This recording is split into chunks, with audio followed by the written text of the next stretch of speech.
Video শুরু হয়। Video শুরুতে আমরা দেখতে পারি যেখানে লাস্ট এপিসোডে লাস্ট সিনে আমরা দেখেছিলাম যেখানে আমাদের মেন ক্যারেক্টার একটি রুইন্সের ভিতরে আসার পর সেখানে চারপাশে দেখতেছে, কিন্তু তখনই হঠাৎ করে মেন ক্যারেক্টারের সিস্টেম থেকে ডেঞ্জারের নোটিফিকেশন আসা শুরু করে দেয়। তারপর মেন ক্যারেক্টার দেখে একটি মিউটেন্ট জেগে গেছে। দেখা মাত্র সেই মিউটেন্টের যেই কন্টেনারের ভিতর ছিল সেখানে যে মেন ক্যারেক্টার অ্যাটাক করা শুরু করে দেয়, কিন্তু সেটা ভাঙে না। আর এখন আমরা দেখতে পারি সেই মিউটেন্ট মনস্টারটি জেগে উঠেছে।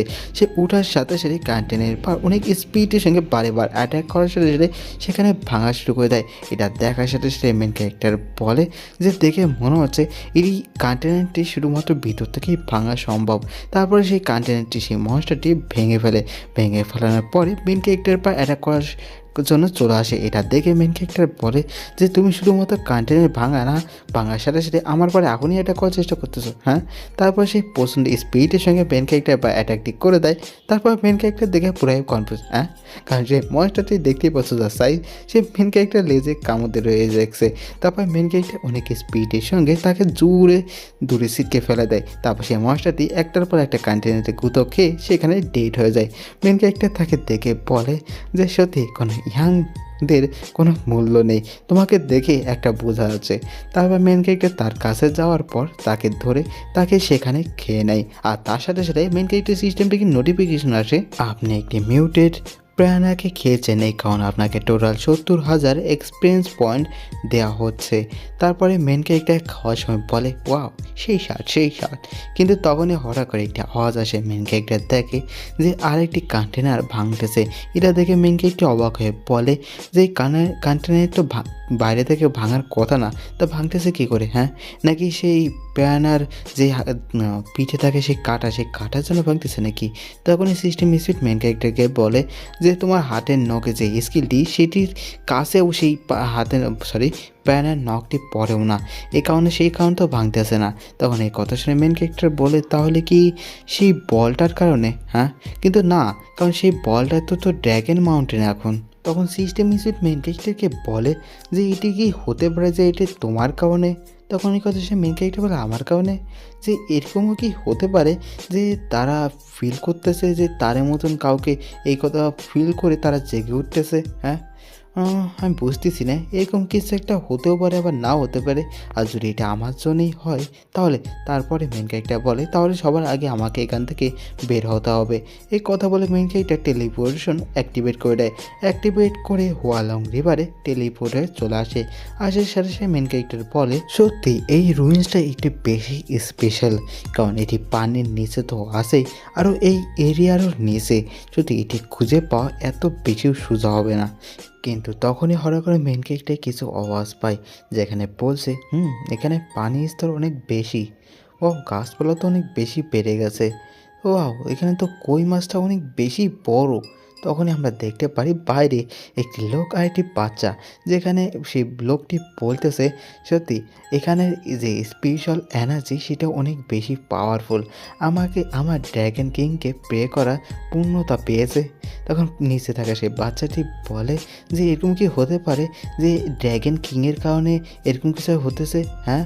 তখন আমরা দেখতে পারি আমার মেন ক্যারেক্টারকে ড্র্যাগন কিং বলা হচ্ছে ভাই, আমার চমুচা মেন ক্যারেক্টার সেই স্পেশাল পাওয়ার, এটা কোনো স্কিল না। আই থিঙ্ক তোমার মনে আছে অনেক আগে আমি সেটা বলছিলাম না এই ব্যাপারে।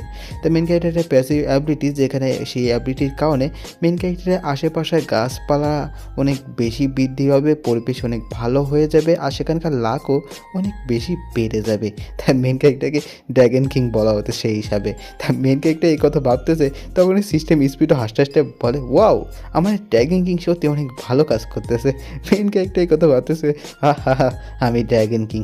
তারপর মেন ক্যারেক্টার একটু সিরিয়াস হওয়ার পর বলে যে কিন্তু এখন মনে হচ্ছে না যে এই অ্যাবিলিটিটা আমার জন্য বেশ একটা ভালো, কারণ আমার কারণে সেই মিউটেড মনস্টাররা জেগে উঠেছে অনেক তাড়াতাড়ি। তখন এই কথা শুনে সিস্টেম স্পিড বলে যে এটি শুধুমাত্র একটি অনুমান, এটি কোনো প্রমাণ নেই যে তোমার কারণে সেই মিউটেড মনস্টাররা অনেক তাড়াতাড়ি জেগে উঠেছে। তখন এই কথা শুনে মেন ক্যারেক্টার বলে, হ্যাঁ কিন্তু আমি একদমই চাই না যে সেই ড্র্যাগন মাউন্টেনের মতন আমার এই রিভারটাও সেরকম হয়ে যাক। মেন ক্যারেক্টার এই কথা বলতেই ছিল, কিন্তু তখনই হঠাৎ করে মেন ক্যারেক্টার সিস্টেম থেকে একটি নিউ মিশন চলে আসে। মেন ক্যারেক্টার মিশন আপডেট হয়ে যায়। মেন ক্যারেক্টারকে এটি সুপার ডেঞ্জার মিশন দেওয়া হয়, যেখানে মেন ক্যারেক্টারকে এটি 5 লেভেলের মিউটেড মনস্টারকেই মারতে হবে এবং খেতে হবে। মেন ক্যারেক্টার খেতে পারলে তার রিওয়ার্ড হিসেবে পিঙ্ক কালারের একটি টিজার বক্স দেওয়া হবে। ওকে, পিঙ্কি মেন ক্যারেক্টার এটা দেখে অনেক বেশি খুশি হয়ে যায়। তারপরে শিফটে আমরা দেখতে পারি সেই সমুদ্র অঞ্চলে, যেখানে একটি নৌকাকে, তারপর আমরা দেখি কেউ একজন মাছ ধরতেছে। মাছ ধরে বলে যে এই মাছগুলো আমি ভালো টাকায় বিক্রি করতে পারবো।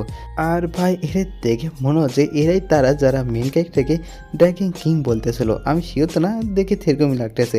যাই হোক, তখন সেই বাচ্চাটি সেইগুলো দেখার পর বলে যে খুব ভালো, এখন আমি তাড়াতাড়ি আমার আম্মুর কাছে যাবো। যাওয়ার পর এখান থেকে সবচেয়ে বাছাই করার পর মেনকে আমার আম্মুকে দেবো যে গ্রিটন ফিশ তৈরি করতে। আমি শিওর না গ্রিটন ফিশ কোনো খাবারের নাম নাকি নামই আমি জানি না, উচ্চারণও ভুল হতে পারে। ওকে, ওই যে লেখা আছে তোমরা একটু দেখে নিতে পারো, তোমার ইচ্ছা। যাই হোক, এটা দেখার পর তার ড্যাডও বলে হ্যাঁ হ্যাঁ হ্যাঁ। কিন্তু তখনই হঠাৎ করে সেই বাচ্চাটি অনেক বেশি ঘাবড়ে যায় কিছু একটা দেখে। সে বলে ড্যাড, তারপর সেই ড্যাডও ঘাবড়ানোর মুখে সেখানে যখন তাকিয়ে দেখে সেখানে একটি জায়েন্ট মনস্টার বা জায়েন্ট অক্টোপাসও বলতে পারো। তাকে দেখে সে অনেক বেশি ঘাবড়ে যায়। সে জায়েন্ট অক্টোপাস তার নৌকোতে অ্যাটাকটি করে দিয়েছে। এটা দেখে সে নিজের বাচ্চাটাকে বাঁচানোর জন্য তাকে নিয়ে সেখান থেকে পালাতে হঠাৎ করে তার সামনে একটি রড পায়। সেই রডটি ধরে নেয়। তারপর তাকে বলে যে তাদের নৌকার ভিতরে যায়। এই কথা বলে সেই তার রডটির সাহায্যে সেই মনস্টারকে মেরে তাকে পোটে করার চেষ্টা করতেছিল। কিন্তু তখন সেই নৌকার ভিতর যাবে তার আগে সেই মিউটেড মনস্টারটি বা সেই জায়েন্ট অক্টোপাসটি তাকে ধরে ফেলে। তখনই সে চিল্লাচ্ছে বাঁচাও ড্যাড বাঁচাও, কিন্তু তখনই কিছু করার আগে তার ড্যাডকেও তখনই সেই অক্টোপাসটি ধরে ফেলে। কিন্তু তখনই একটি অ্যাটাক আসে। সেই অ্যাটাকে সেই জায়েন্ট অক্টোপাসের টেন্টিকেলটি সেখানে কেটে যায়। আর আমরা দেখতে পারি সে আর কেউ না, আমাদের মেন ক্যারেক্টার অ্যাটাক করে সেই বাচ্চাটাকে বাঁচিয়েও ফেলে। তখন আমরা দেখতে পাই সেই টেন্টিকেলটি এই অক্টোপাসে, আমি প্রথমে ভেবেছিলাম সেটি গ্রিন রক্ত হতে পারে, কিন্তু পরে আবার ভাবলাম আমরা মেন ক্যারেক্টার তো একটি স্কিল আছে যে পয়জন টাইপের, যে নক টাইপের কিছু একটা, সেটিও হতে পারে, আমি শিওর না কোনো। যাই হোক, তারপরে মেন ক্যারেক্টার পানির ভিতরে জাম্প করে নেয়। তারপরে আমরা দেখতে পারি সেই জায়গা পুরো শান্ত হয়ে যায়। সেই অক্টোপাসের কোনো নামও নিশানাও দেখা যায় না। তখন সেই বাচ্চাটি বলে যে দেখো ড্র্যাগন আমাদেরকে বাঁচিয়েছে। আর এখানে আমার এপিসোডটি আজকে এখানে শেষ হয়ে যায়। ভাই আজকে আমি একটু ক্রাইম মাস্টারটি এডিটিং করার চেষ্টা করতেছিলাম, কিন্তু এখানে অনেক বেশি টাফ, বেশি কঠিন এই মাঙ্গা এক্সপ্লেন করা, এডিটিং করা। তা আমি আর করবার না এখানে এক্সপ্লেন বা এডিটিং। তাও আজকে একটু বলো যে আজকে একটু ডিফারেন্টভাবে করছি, মানে অন্য ওই অ্যাপস দিয়ে করছি তো, তা কীরকম হয়েছে, ভালো হয়েছে না খারাপ হয়েছে, একটু কমেন্টে জানে। ওকে, আর কিছুই বলবো না। Goodbye, tata, see you.